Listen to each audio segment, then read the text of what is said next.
Queridos, eu sei que, como eu já falei, eu me converti com 10 anos, desde os 7 anos que eu vou na igreja conscientemente e antes disso inconscientemente levado pelos meus pais. E o que eu posso perceber ao longo do tempo é que a palavra de Deus ela é viva e ela é poderosa e ela é eterna. Então, ao mesmo tempo que o texto bíblico ele não muda, ele é o mesmo, é como a rocha eterna, o Senhor se apresenta assim, ele é estável e seguro. Da mesma maneira o Senhor ele é atual, da mesma maneira ele fala a cada dia e ele faz com que textos que a gente mergulha em um tempo, eles podem crescer no nosso entendimento, eles podem mudar na sua maneira de influenciar a nossa vida, e muitas vezes os mesmos textos nos trazem experiências diferentes vindas da parte do Senhor. E assim tem sido na minha vida, toda a minha experiência, ou vamos dizer, o entendimento que eu tenho acerca de fé. A fé na minha vida, é claro, desde que eu me converti, eu tive fé. Porque sem fé eu não poderia ser salvo, não é isso? Pela graça sois salvos por meio da fé. Isso não vem de nós, é dom de Deus. Então a fé é um dom de Deus para cada um de nós, para que nós possamos então crer a partir do momento que ouvimos a palavra nos confronta, a palavra nos levou então ao arrependimento de quem nós éramos, a uma mudança de mente que começa a ser processada, não é isso? E aí aquela fé, então ela gera a convicção da salvação e somos feitos filhos. Mas aquela fé não é uma fé estática, não é uma fé paralisada, mas o Senhor, em muitos lugares, eu já falei isso nessas sequências do que eu tenho falado, a fé que nós recebemos em Deus é como um grão de mostarda. Não é que tem que ter uma fé do tamanho de um grão de mostarda para mover para um monte, senão todo crente vai ter que fazer terapia, ficar frustrado, porque se ele não consegue nem mover uma cadeira, mover um monte, então não tem fé nenhuma. É claro que temos fé, é a fé que cresce como um grão de mostarda, que é aquele grão minúsculo que se torna uma hortaliça, que é uma árvore, numa das modalidades, uma das espécies que tem naquela região. Então, dessa maneira, a fé que nós temos para a salvação, que pode ser pequenininha, porque uma criança consegue entender a pregação do Evangelho, uma criança consegue se converter a Cristo, todos nós começamos assim, mas temos que crescer e desenvolver a nossa fé.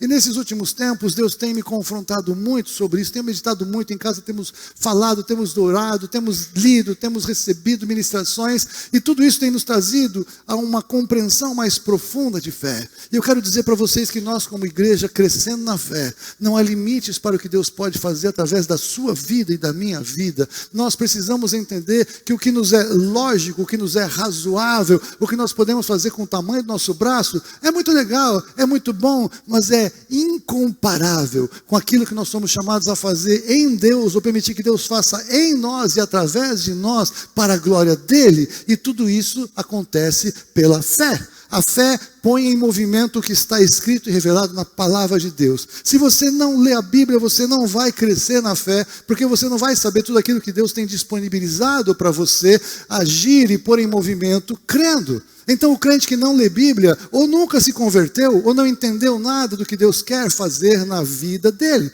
É fundamental que você leia a Bíblia e você fala, não tenho tempo, você troca 3 horas de Instagram pela Bíblia, vai ser maravilhoso a sua vida, você não faz ideia. É só trocar prioridades, trocar valores, não é verdade?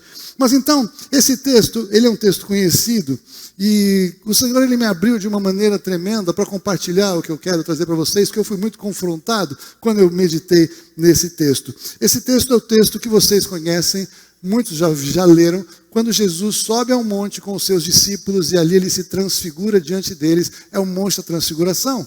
Para você que vai fazer o que eu espero que você faça, que é ler todas as descrições, todas as narrações desse texto, esse é um evento que acontece que está nos 3 evangelhos. Está lá, para você que está anotando, ou você que depois pode anotar com o YouTube, está lá em Mateus 17, de 1 a 21, está em Marcos, eu vou ficar em Mateus, está em Marcos 9, de 2 a 29, e está também em Lucas 9, de 28 a 45. Se você tem a Bíblia de papel, que é a melhor, eu sempre falo que a Bíblia de papel você sempre tem que ter, porque não vai ter reset da internet que possa derrubar o seu texto. As digitais você tem sempre que conferir se está tudo certinho, porque em algum momento tudo vai mudar, então você tem que estar ligado nisso. Por enquanto, dá para usar assim, vem a anotação e fica fácil.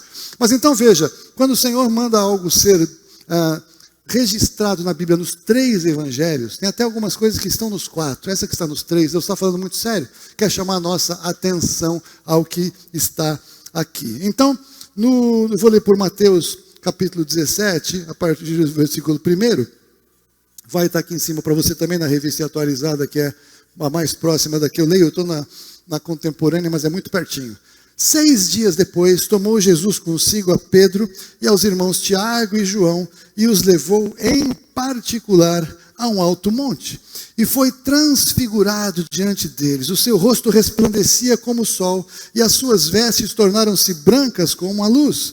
E eis que lhe apareceram Moisés e Elias falando com ele. Então disse Pedro a Jesus: Senhor, bom é estarmos aqui. Se queres, farei 3 tendas aqui. Uma será tua, outra para Moisés, outra para Elias. Falava ele ainda, quando uma nuvem luminosa os envolveu, e eis que vindo da nuvem uma voz que dizia: Este é o meu filho amado, em quem me comprazo. A ele ouvi. Ouvindo-a, os discípulos caíram de bruços, tomados de grande medo. Aproximando-se deles, tocou-lhes Jesus, dizendo: Erguei-vos e não temais. Então eles levantaram os olhos, a ninguém viram, senão a Jesus. Uau! Que coisa tremenda! Que momento poderoso e especial aqueles homens puderam viver com o Senhor.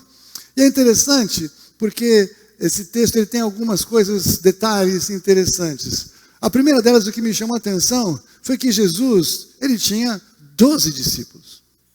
E ele decidiu chamar apenas 3 em particular.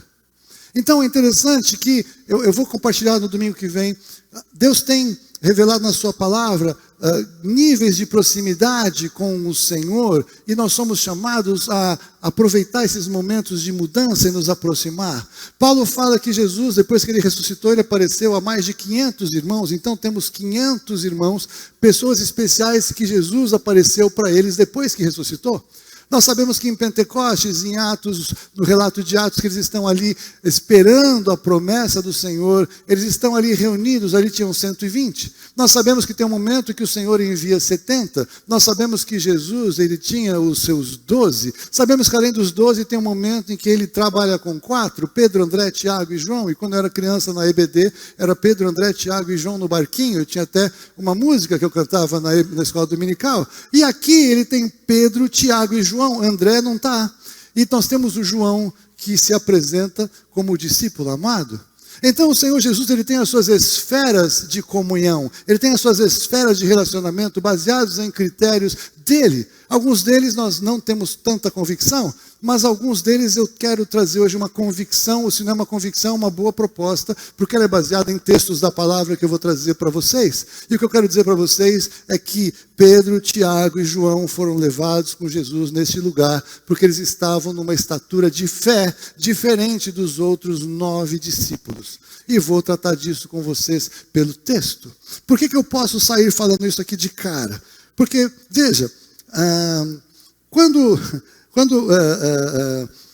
a gente vê aqui Pedro, eu gosto de Pedro, acho que muito crente se identifica com Pedro, não é? Porque o Pedro ele é um cara assim, espontâneo, ele é um cara intempestivo, ele é um cara ousado e ao mesmo tempo ele passa do ponto, ele vai além. Então lá, diante de uma experiência tremenda, Moisés e Elias aparecem, Jesus está completamente transfigurado.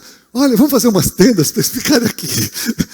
Acho tremenda a simplicidade dele, mas ele, diante de uma coisa extraordinária, ele não sabia o que falar. Então, quando a gente está em lugar de uma coisa extraordinária, é melhor não falar nada, vamos usufruir do que está acontecendo. Enquanto ele estava falando, Deus, com o maior carinho do mundo, falou: fica quieto, Pedro, esse é meu filho amado, em quem eu tenho prazer, ouçam a ele vai falar alguma coisa. Então, eu quero que você se identifique com Pedro, que você se identifique com João, talvez, João, o discípulo amado, né? E aí, nós vamos falar um pouco mais sobre isso a semana que vem, mas ou então com o próprio Tiago. Só que o Tiago é interessante, porque Pedro e João fizeram história no Evangelho. E Tiago, logo no começo da igreja, foi morto por Herodes. A gente não entende os caminhos do Senhor. Tiago era um cara diferenciado porque estava aqui. E ele foi então um mártir dentre os discípulos, o que morreu logo no início. Se vocês lembrarem quando a gente falou sobre Pedro preso, lembra que caíram as cadeias? Ele estava preso porque Herodes tinha acabado de matar o Tiago. E ele ficou feliz que deu um bom ibope lá com a galera. O ibope que dá certo, estatística, tudo bem. Ele ficou impactado com aquilo, e ele então já ia matar Pedro no dia seguinte, só que Pedro, Deus mandou os anjos lá, e caíram as cadeias, as portas se abriram, ele libertou Pedro. Cada um tem um destino, tem um chamado da parte de Deus, mas todos nós precisamos crescer na fé. Esses 3 tinham uma dimensão de fé maior e mais desenvolvida, estavam em desenvolvimento que os outros 9. Por que eu posso dizer isso? Então veja o seguinte, quando a gente chega, por favor, no Evangelho de Marcos, capítulo 5, de 35 a 37, essa descrição vai até o versículo 43, mas aqui vocês conhecem, é aquela experiência da filha do Jairo.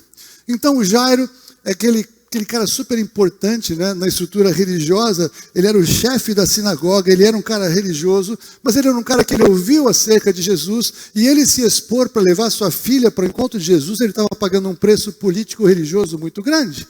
E ele está indo então, e quando ele está chegando lá para falar com Jesus, a filha dele está morrendo, está uma situação horrorosa, aí aquela situação complexa, ainda entra uma mulher hemorrágica na frente dele. Imagina o cara da sinagoga, ele é atropelado por uma mulher com hemorragia. Os judeus não tocavam em mulheres, e não tocam ainda, porque nunca sabem se ela está nos períodos dela do mês, e essa mulher era hemorrágica sempre, há anos, e quando ela chega, ela fura a fila, e ela é curada. E aí ele está ali esperando Jesus. Aí quando ele já acha que ele consegue, aí a atenção de Jesus, chega um pessoal da casa dele e fala: Jairo, esquece, a tua filha morreu.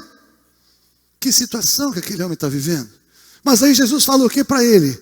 Não temas. Eu estou falando de cor. Não temas, crê somente.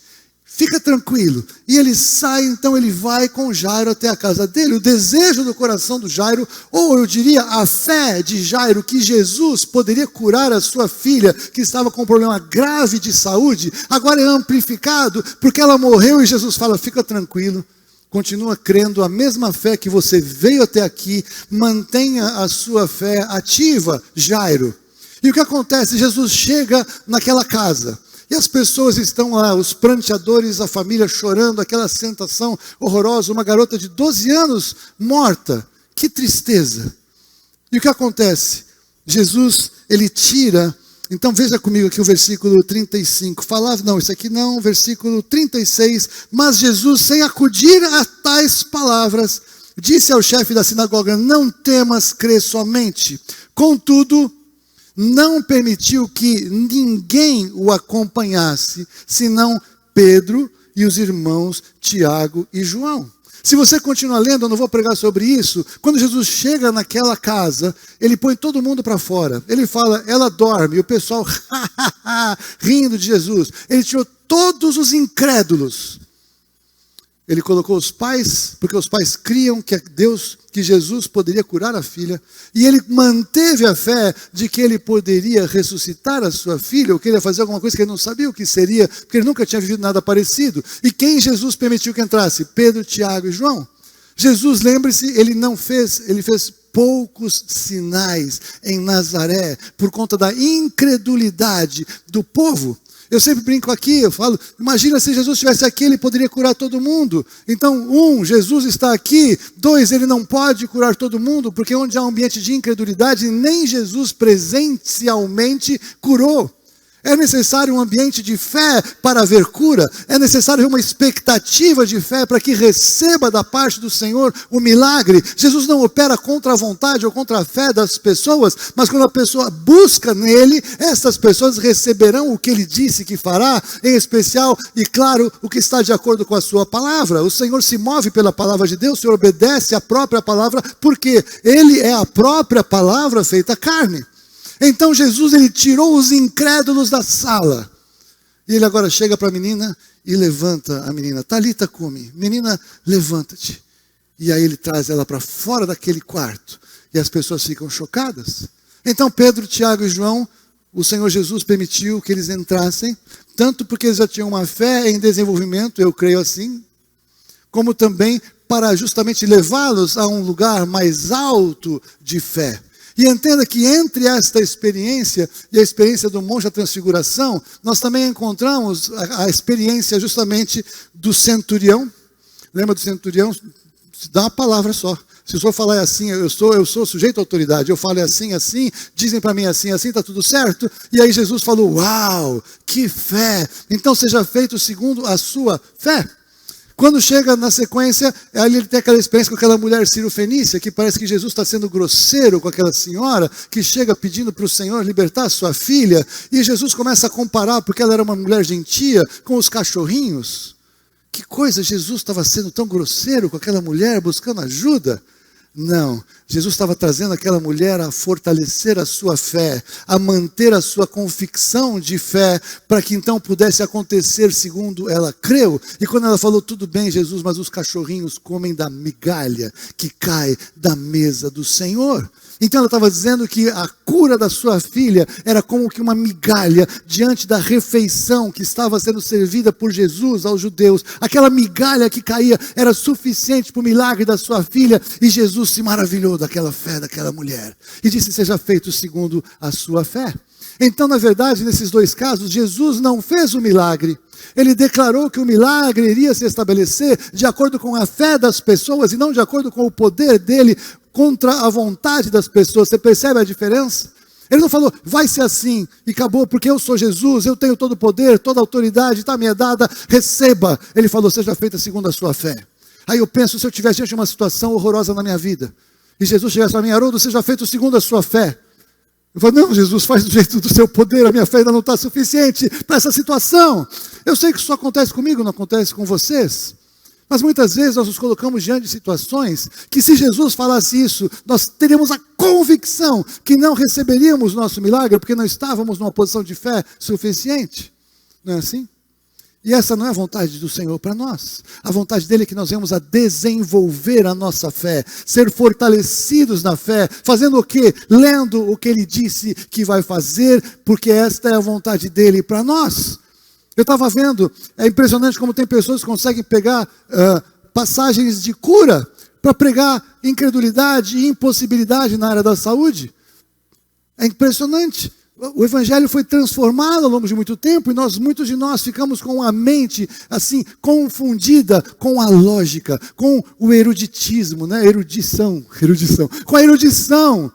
Então, a palavra erudita é bonita, mas se ela não está de acordo com a palavra de Deus, ela não tem poder, ela vai pregar alguma coisa contrária à palavra, ou não vai nos encorajar a sermos fortalecidos na fé e desenvolver a nossa fé pela palavra diante das situações ao nosso redor.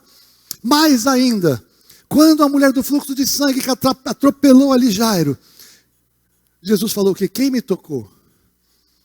Porque já tinha saído poder dele pela fé daquela mulher. Ela nem pediu licença para Jesus, porque ela dizia no seu coração, se eu tão somente tocar nas vestes de Jesus, eu serei curada. Ela estava cheia de fé. De onde ela trouxe isso? De ouvir Jesus pregar. Todos esses ouviram Jesus pregar. Ou alguém disse o que Jesus pregou. Por quê? Porque a fé vem pelo ouvir e ouvir vem pela palavra. Jesus não poderia fazer um milagre contrariando a sua própria palavra. Não há milagre sem fé e não há fé sem palavra. Agora, se há recurso na palavra, você e eu somos então exortados a desenvolver a nossa fé. Amém. Essa é a hora que vocês falam amém. Amém. Isso, vamos ensaiar. Amém. Porque eu quero, em nome de Jesus, que o Espírito Santo me ajude. Hoje eu quero que caiam barreiras mentais, religiosas, em nosso meio, em nome de Jesus. Eu quero que, se você vai ter uma expectativa, é o que Deus vai fazer, não do que não vai acontecer. É de desenvolver a sua fé e não de aumentar a sua incredulidade, em nome de Jesus. Nós estamos aqui porque nós cremos. Você está aqui porque disse para você que Jesus mudou a sua vida, é verdade ou não é verdade? E Jesus operou algo na sua vida e diz que você agora é uma nova criação, e você no fundo, você sabe disso. O que eu sempre falo é o seguinte, as pessoas podem falar o que quiser do meio evangélico, podem falar o que quiser da igreja de Jesus Cristo, mas ninguém pode chegar para você, e se você realmente teve uma experiência com Jesus, falar para você que não aconteceu nada, que isso é lavagem cerebral. Não é assim? Você sabe que algo aconteceu, ninguém pode tirar isso de você. Podem falar o que quiser, mas você sabe quem você é, você sabe que algo aconteceu. Isso não aconteceu por uma atividade religiosa, isso aconteceu pelo poder de Deus em você. Algo mudou no interior, a sua vida tem sido transformada, e se isso não aconteceu, eu te convido a receber Jesus Cristo hoje, porque você tem que ter essa convicção. Você tem que saber quem você é em Cristo. Não seja religioso, frequentador de igreja. Seja alguém que é vivo em Jesus, porque essa é a realidade do Evangelho. E é a partir dessa realidade que nós vamos crescer em fé. A partir dessa realidade que nós vamos ser transformados e vamos além em nome de Jesus. Amém? Glória a Deus. Então veja agora a coisa tremenda. Agora é o segundo cenário. Aquela coisa tremenda no Monte da Transfiguração. Aí Jesus, transformado, diante deles. Moisés e Elias.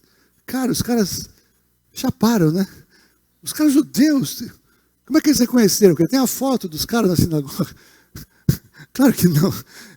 Eles sabiam quem eram eles.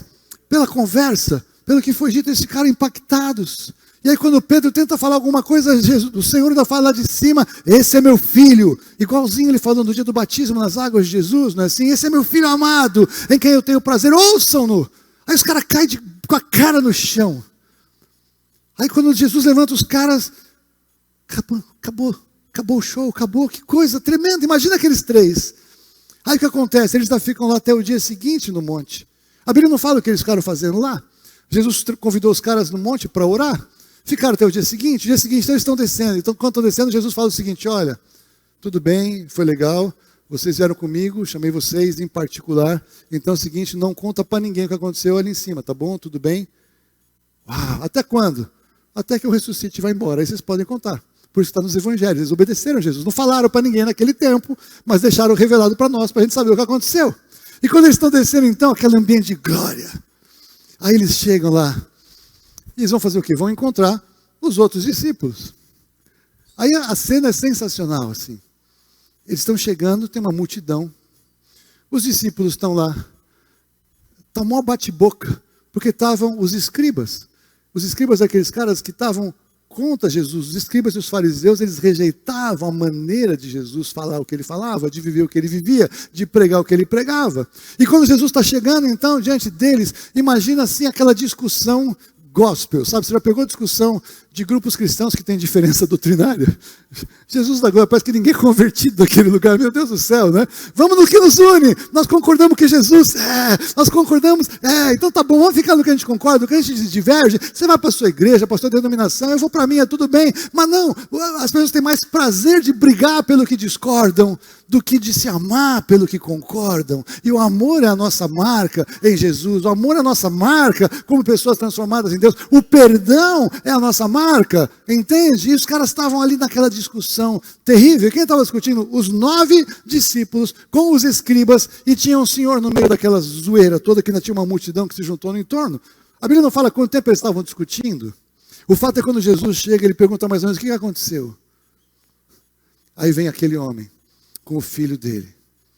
E o filho dele não estava bem. Na verdade, estava muito mal. Na verdade, estava muito, põe mal nisso. O filho dele estava terrivelmente endemoniado.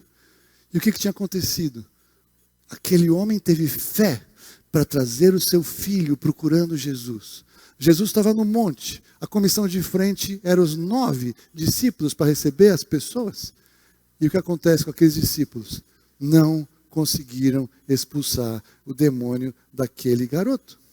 Então imagina os religiosos crescendo. Eu falei, isso aqui é uma heresia, olha só, fala que cura, fala que expulsa os demônios, olha só o que aconteceu, está aqui o garoto, olha o pai, pobre, coitado do pai, vamos cuidar dele, olha que situação, e debatendo, e os juízes, não, se o Jesus estivesse aqui, você ia ver como é que é o negócio, nós não pudemos, você vai ver, e tal, e os discípulos, aquele debate, aquela confusão toda.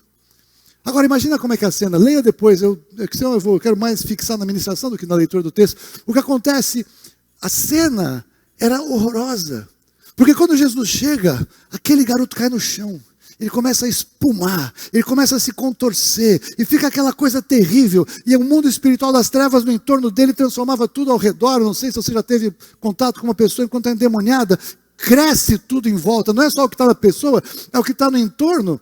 E aqueles discípulos, então, vocês já estavam com um pouquinho de dificuldade de fé. Eles falam, sai em nome de Jesus, e o bicho cai, e espuma, e o garoto se torce todo, e fica aquela coisa horrorosa, e não consegue segurar. Fala sério, como é que mantém fé numa situação dessa? Só se já tiver vivido coisa parecida. Só se estiver crescendo na fé e tiver certeza que se mandar embora em nome de Jesus, o fato vai acontecer. A libertação vai ocorrer. Então o que acontece ali? Aquela sensação horrível acontece de novo quando Jesus chega. E quando acontece aquela situação toda horrorosa, o garoto contorcido, o que Jesus faz? Ele vira para o pai e fala: há quanto tempo que acontece isso? Jesus não estava preocupado com aquela situação. Mas ele chega para o pai e fala: creia, aqui que eu tenho que ler. Ele fala para o pai chega, olha que tremendo, e se ajoelha diante de Jesus. E aí ele fala: se o Senhor pode fazer alguma coisa, faça. Aí Jesus fala para ele: se eu posso, tudo é possível ao que crê. E nesta hora, aquele homem fala: eu creio, mas ajuda-me na minha falta de fé. Jesus, mais do que focar no garoto, ele focou no pai, para trazer o pai para um ambiente de fé. Porque se o pai não tivesse fé, ele não podia expulsar o demônio do garoto. As pessoas que apareceram para Jesus para serem libertas, elas eram pessoas maiores de idade e que estavam na luta contra os demônios e foram pedir alguma coisa para Jesus. Quando pais pedem alguma coisa pelos filhos, eles estão na posição de autoridade para pedir algo para os seus filhos. Tanto quanto o centurião, ele foi pedir algo para o seu servo. O mundo espiritual se move por autoridade. E Jesus precisava o quê? Da fé do pai para expulsar o demônio do filho, porque Jesus ele tinha que andar de acordo com a lei, de acordo com as regras do mundo espiritual. O princípio de autoridade espiritual funciona. E quando Jesus então ele fala para ele: creia, não temas, me ajuda, eu creio. Quando ele falou eu creio, o demônio vai embora. Só que quando o demônio foi embora, parecia que o garoto tinha morrido. Aí você imagina alguém que não sabe muito bem o que fazer: puxa vida, estraguei tudo por ser demônio, o cara morreu. Entenda como o mundo espiritual ele vai o tempo todo tentando confrontos de fé, e se alguém não sabe exatamente o que crê, pode estar diante de uma grande vitória e vai perder a conclusão porque não sabe o que crê de fato. E Jesus levanta o garoto, simples assim. Tremendo isso, né? Aquele garoto foi liberto porque o pai teve fé por ele.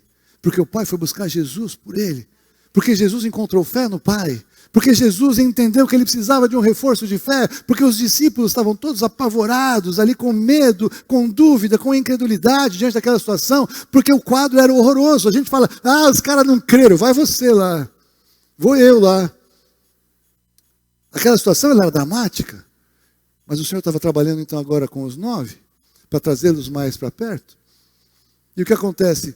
Quando eles saíram de lá, eles saíram andando com Jesus, sabe assim, se fosse aqueles discipulados que tinha prova para fazer, nota 4,5, 3. Puxa, mas o que eu errei aqui no conteúdo, né? Sabe, pô, pastor, né, você, né? Eu imagino como é que eles estavam se sentindo assim, mal na história. Por que nós não pudemos expulsar esse demônio? Eles saem perguntando para Jesus uma pergunta honesta, uma pergunta justa. E tinha tido um contexto. O versículo 17 de Mateus 17, eu entendia errado esse texto, né? Eu quero até pedir perdão das vezes que eu dei uma ênfase errada, porque quando Jesus ele chegou, ele falou, por isso que eu te digo o seguinte: leia todas as descrições dos eventos bíblicos, porque Deus ele não tem prazer em pessoas preguiçosas que querem ler uma única porção e tirar todas as lições. Ele esconde segredos numa, segredos na outra e segredos na outra. Por isso que ele põe 3 narrações para você encontrar os segredos em cada uma delas e tirar mais delas do que só ler uma. Tem crente aqui, tem mais alguém? Glória a Deus. É por isso que Deus, vamos fazer o seguinte, vamos encher um pouco mais para ficar maior a Bíblia. Conta a mesma história 3 vezes, aí a gente faz mais, né, mais volume. Deus tem propósito do que ele escreve. Então o que ele disse? Quando ele chegou lá, ele falou: ó geração incrédula e perversa. Eu já vi gente falando que isso aqui era para os coitados dos 9 discípulos. Não era. Porque eles deixaram tudo para seguir Jesus. Eles não eram uma geração perversa, eles eram pessoas em desenvolvimento de fé, em crescimento na experiência com o Senhor e com o mundo espiritual. Jesus estava trabalhando na vida deles. Isso aqui para quem Jesus falou? Para os escribas. Porque era assim, e daqui para baixo, que ele falava com os escribas e fariseus, quando eles estavam contestando o poder que havia nele, quando eles estavam contestando o ministério de Jesus, e mais, que ele era o Messias, o Mashiach, o Cristo, o ungido. Então essa geração incrédula e perversa foi a que rejeitou Jesus, rejeitou a sua pregação, mandou crucificar Jesus, e celebrou quando ele morreu. É para eles que Jesus falou, geração perversa e incrédula. Mas para estes queridos discípulos fofinhos, ele falou o que no versículo 20? Por causa da pequenez da vossa fé. Outra tradução, eu gosto de ler outras traduções, diz, por causa da sua incredulidade. E aí ele fala que esta casta só sai com jejum e oração. Esse texto não está em todas as traduções, está em algumas traduções, tem algum conflito se ele estava nos textos originais ou não estava, mas eu gosto de pegar esse gancho aqui, estando ou não estando, pelo seguinte: é claro que quando nós vamos nos envolver em batalha espiritual, é fundamental o jejum e a oração. Só que aqueles caras não sabiam que ia chegar um pai com um filho endemoniado daquele tamanho.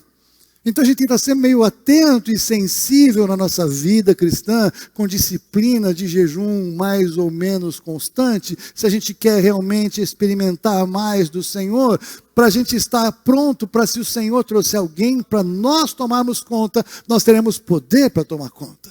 Agora, eu sempre falo dessa maneira, desse texto, mas algum tempo atrás eu comecei a falar também de uma outra maneira, a incredulidade do nosso coração também muitas vezes só sai com jejum e oração. Queridos, nós vemos um mundo, nós fomos formados desde que alguém começou a ensinar alguma coisa para a gente, em um sistema totalmente contrário à palavra de Deus, ao sistema do reino de Deus. Entenda, as escolas que vocês foram alfabetizados não têm compromisso com o reino de Deus, muito pelo contrário, grande parte do conteúdo é construído a partir da negação de que Deus existe, de que Deus é o Criador de todas as coisas, de que a Bíblia é a verdade, de que o sistema da Bíblia aqui é o real, e tudo é construído totalmente contrário. O mundo não é um lugar isento, neutro, que as pessoas nascem aqui assim, num lugar que elas estão totalmente livres, então se ela não quer Jesus, ela vai e vai abraçar o diabo. Se ela quer Jesus, ela vai e vai abraçar ao Senhor. Esse lugar aqui, ele já é do inferno. O mundo jaz no maligno. Tudo que você recebeu de origem, de formação, o seu padrão de pensamento, a maneira que você foi ensinado a pensar, ele tem como premissa, por trás de tudo, que Deus não existe, que Deus não criou todas as coisas. Isso aqui veio de uma explosão, que veio um monte de uma sopa de ameba e que começou a mudar, e tudo isso é o que faz a origem de tudo, e a partir disso tudo é mentira, ou é verdades misturadas com mentira. Você está entendendo isso? Então, quando a gente conhece a palavra de Deus, nós precisamos ser transformados pela renovação do nosso entendimento, pela palavra. Porque quando alguém adoece, primeira coisa, corre para tomar um remédio, corre para chamar um médico, quando deveria ser, corre para orar. Que é o que nós temos feito. E aquele dia que eu perguntei, fiquei feliz, porque muita gente está começando a pegar coisas leves para orar, e tendo vitória para orar antes de fazer qualquer coisa. É para jogar os remédios todos no lixo? Claro que não. É para começar a desenvolver a sua fé, para você não chegar a ter que tomar um monte de remédio, porque o Senhor não só cura, como o Senhor te dá saúde. E isso é o que nós temos confessado. Mas entenda, e aqui que eu quero chegar no meu ponto para você e para mim. E aqui que eu quero... Isso no fim do dia é o que eu quero compartilhar com vocês, é o que eu quero orar com vocês e por vocês. Aquele povo lá embaixo estava lutando contra a incredulidade e contra demônios, e estavam perdendo. Aquele povo lá em cima estava vendo Jesus transfigurado, estava vendo a glória de Deus, estava vendo Moisés e Elias. Nós como igreja nós queremos ver o que é a palavra e o poder, exatamente o que estava lá. A palavra de Deus pela lei representada por Moisés e o poder de Deus representado pelo ministério profético de Elias. Isso é o que eu quero em nome de Jesus, que a gente viva como igreja. Poder de Deus e palavra de Deus, isso aqui nós temos que ter nas dimensões mais profundas, as duas coisas juntas. Agora, quem sobe para aquele lugar? Quem Jesus chama. Quem tira do lugar de incredulidade e traz para os lugares altos é o Senhor Jesus. E Ele traz quem? Quem está desenvolvendo a fé. Ele traz quem? Quem está exercendo fé. Traz quem? Quem já está tendo experiências com Deus pela fé. São esses que Jesus chama para sair de lá debaixo do monte, para ir para os lugares altos. Aqui luta com demônios sem vitória, lutas infrutíferas. Aqui em cima vê a glória de Deus. Que demônio, não tem nada lá. Não tem como chegar. Sujeitai-vos a Deus e resistir ao diabo. E ele foge de vós. Muitas vezes se deu ênfase errada demais e crente gasta mais tempo discutindo com o demônio do que se aproximando de Deus e vencendo Deus. É claro que tem um tempo de vitória, mas está derrotado. O diabo está derrotado em nome de Jesus. Ele não tem mais poder nas nossas vidas e muitas vezes nós fazemos o diabo para discussão. Ele não tinha mais autoridade e começa a discutir com ele, já está derrotado. Não tem que chamar ele para a luta. Tem que dizer, no mundo espiritual está amarrado em nome de Jesus e acabou. Quem está agindo nem sei, não me interessa. Eu sei quem está em mim. Eu me sujeito a Jesus, a sua palavra. Eu resisto ao diabo, eu não preciso expulsar, eu resisto, ele foge, porque quem expulsa é o próprio Deus, é a própria autoridade que Jesus estabeleceu. Entendam isso. Muitas vezes, muito crente ficou mais tempo discutindo. De um lado a gente tem a heresia de que é tudo o diabo, do outro lado a gente tem a heresia de que nada é o diabo. As duas são heresias. Tem pecados que são nossos, tem situações que são nossas, da nossa carnalidade, dos nossos desejos. O diabo já foi embora. E aí a nossa carne está flutuando e está movendo. E vai guerrear. É contra mim mesmo. É contra o meu pecado. Amém? Mas tem coisas sim que são do mundo espiritual. Pessoas endemoniadas, opressões, situações de prisão na vida. É claro que sim. Mas nós não temos que dar tanta ênfase quanto entender. Tem alguma legalidade minha aqui, eu tenho que resolver. Por exemplo, se você não perdoa quem quer que seja, você vai ficar preso com o demônio. E não tem nada que alguém possa fazer, a não ser você perdoar a pessoa. E depois que ela for embora e você sair da cadeia onde você estava, a liberdade vai se estabelecer. Não adianta expulsar demônio quando a questão é falta de perdão. Não adianta expulsar demônio quando é pecado, quando é coisa, práticas horrorosas. Tem crente que às vezes perde a cabeça e vai abraçar quase que o diabo. Tem que se arrepender dos pecados para ser liberto, você está entendendo? Tem coisas que nós precisamos nos arrepender para alguém poder mandar o que está aprendendo embora. Então é claro que o mundo espiritual é real, mas não é qualquer coisa que é. Aí depois faz fila, ora por mim. E às vezes os pastores vão orar pela pessoa e vão guerrear pela pessoa, e a pessoa sai daqui e vai fazer o mesmo pecado lá fora que ela está dizendo que ela precisa de ajuda. Por isso tem que ter ministério profético, né? Porque daí chega e fala, tá bom, eu vou orar por você, primeiro vai lá, e termina com a sua amante. Depois você volta aqui. Para de fornicação. Depois você volta aqui. Perdoa o seu irmão e volta. Aí eu vou orar por você de verdade. Porque você quer ser liberto. Você está brincando?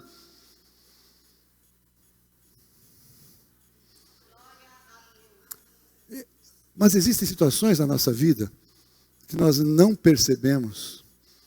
Que ainda tem algumas áreas presas pelas trevas. E é isso que eu quero falar um pouquinho agora. E a incredulidade é um espírito que age na vida da igreja.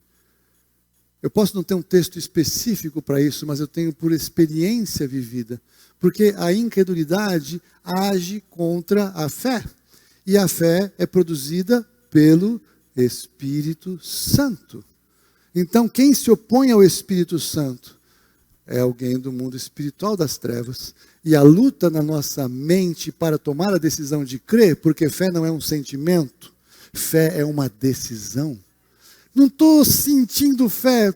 Você não precisa, você não vai. Você pode sentir a alegria do resultado da sua fé estabelecida em nome de Jesus. Mas a fé é uma decisão. A fé é racional. A fé é uma decisão baseada na palavra de Deus. Se está na palavra de Deus, creia. Se não está na palavra de Deus, não creia. O maior problema é que nós temos hoje crentes que pegam a Bíblia. Eu sempre gosto de fazer isso. É muito visual. Isso aqui eu creio. Isso aqui sim. Não, isso aqui não. Isso aqui eu não creio. Isso aqui não. Isso aqui é legal. Isso aqui é bom. Não, isso aqui não dá. Quem faz isso, não crê. Porque nós não podemos escolher a palavra de Deus que nós decidimos que é verdade ou não é verdade. Porque quem faz assim, se sente o próprio Deus da palavra. Mas o Deus da palavra é o Deus verdadeiro e não somos nem você, nem eu. Nós precisamos decidir crer na palavra, abraçar a palavra. E o que nós podemos ter dificuldade de crer, nós vamos meditar na palavra, vamos decorar o texto, vamos estudar mais, vamos aprofundar mais. E o Senhor vai nos trazer a revelação para que nós possamos crer. Porque essa é a palavra de Deus, você não pode decidir o que você crê, o que você não crê. Tudo o que está aqui é para hoje. Por quê? Porque essa é a palavra de Deus eterna. Até o que é texto histórico de Israel pode ser nosso pela fé, porque eles eram como sombras do que acontece agora na realidade do Novo Testamento. Não como doutrina, mas como experiência. Estou cansado de ver gente que dá 7 voltas ao redor de alguma coisa e conquista. Já viu isso? Eu já vi. É doutrina? Não. Está escrito? Tá. Então quem fez aquilo acontecer? Deus. Porque deu a estratégia de oração para a pessoa. Vai falar que não foi? Agora vamos fazer doutrina. Então eis que te digo tudo o que quiserdes. Rodeie 7. Não. Deus tem experiências particulares. Qual é a experiência que Deus tem para você? O que Ele quer te ensinar de segredo espiritual que ninguém nunca fez, e você vai encontrar um recurso na palavra de Deus e vai pôr em prática. E vai acontecer na sua vida, vai impactar as pessoas. Nós temos que lançar fora o espírito de incredulidade das nossas vidas. A influência no nosso padrão mental. Porque se você é alguém que diz que crê, e se você é crente, então eu quero que você entenda que você está crendo que alguém que viveu aqui na terra 2000 anos atrás, disse que era Deus, disse que era o Filho de Deus, disse que ia salvar todo mundo, que foi morto, que ressuscitou sozinho, e que disse que está no céu, sentado à destra de Deus, e que vai voltar, e que disse que essa palavra é a revelação dele. E que ele pode perdoar seus pecados? E que o Espírito Santo de Deus habita em você? E que Jesus habita em você? E que a palavra de Deus habita em você? E que Deus habita em você? E você crê nisso de verdade? Faz sentido isso? Isso tem lógica humana? Nenhuma. Mas por que isso é verdade para você? Porque você deposita fé nessa realidade. E porque você deposita fé nessa realidade, essa realidade te transforma. E aí vem a segunda etapa. Crentes incrédulos. Eu creio nisso, mas eu não creio que Deus pode me curar. Eu creio nisso, mas eu não creio que Deus pode resolver questões da minha vida financeira. Eu creio nisso, mas eu não creio que Deus pode operar no meu casamento. Eu creio nisso, mas eu não creio que Deus pode me libertar de algumas coisas que me acompanham a vida inteira. Queridos, você não pode dizer que você crê no que você crê, que é baseado na pregação da palavra de Deus, e você dizer que você não crê nas outras coisas que a Bíblia diz que vão agir na sua vida, se você crê. Porque parece que agora que eu criei, tudo me é dado automaticamente. Tudo nos é dado pela fé. Se não cremos, não acontece nada. Jesus em carne e osso e sangue andando nesta terra, foi em Nazaré. E porque ele tinha crescido naquele lugar, ele não fez nenhum milagre. Ele fez poucas curas porque ele impôs mão nos enfermos. E ele se admirou da incredulidade daquelas pessoas. A incredulidade paralisa a ação do poder de Deus. Aqueles discípulos de Jesus que viram coisas extraordinárias, não conseguiram expulsar aquele demônio daquele garoto que o pai queria. Porque eles não creram, porque aquela situação ficou ameaçadora demais. Eles perderam ali a sua fé. Estou falando para vocês de algo que eu decidi aprofundar na minha vida. E eu estou realmente decidido a ir até as últimas instâncias de fé. E eu quero convidar vocês para decidirem ir junto comigo. Porque se nós tivermos um ambiente de fé cada vez maior aqui no nosso meio, eu não sei o que Deus pode fazer aqui nos nossos cultos, o que Ele vai fazer na sua vida, na sua casa, as experiências que você vai ter, e nós vamos juntos fortalecer um ao outro, encorajar um ao outro, porque é tempo de andar pela fé. O justo viverá pela fé, e se retrocede, Deus não tem prazer nos que retrocedem. Nós não vamos retroceder em nome de Jesus. Mas eu quero orar com você por alguma coisa antes de encerrar aqui. Existem coisas nas nossas vidas que ficam paralisadas pelo espírito de incredulidade agindo em nosso meio. O espírito de incredulidade agindo no nosso meio, nas nossas vidas, afeta a nossa decisão de crer. É impossível, não dá, não tem sentido. Mas se tem texto, é verdade. Contra fatos não há argumentos, mas contra fatos contrários à palavra de Deus há argumentos, porque esses fatos são mentirosos, embora sejam reais. Você está lutando contra coisas reais na sua vida, mas essas coisas não são verdade, porque a verdade é a verdade da palavra de Deus, que diz que essas coisas Jesus levou na cruz.